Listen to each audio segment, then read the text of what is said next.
ముఖ్యాంశాలు.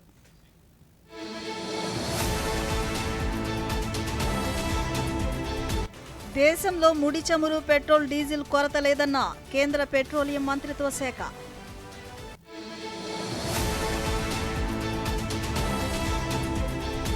ఎబోలా నేపథ్యంలో విదేశాల నుంచి వచ్చే ప్రయాణికులు విమానాశ్రయంలో నిబంధనలు పాటించాలని అడ్వైజరీ జారీ.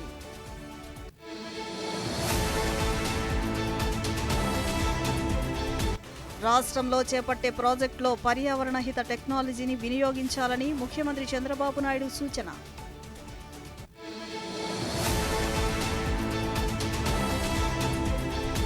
ఈ నెల 28న బక్రీద్ సెలవు ప్రకటించిన రాష్ట్ర ప్రభుత్వం.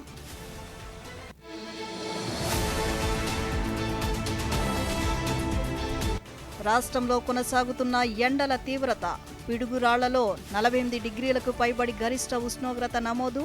ప్రజలు అప్రమత్తంగా ఉండాలన్న రాష్ట్ర విపత్తుల నిర్వహణ సంస్థ.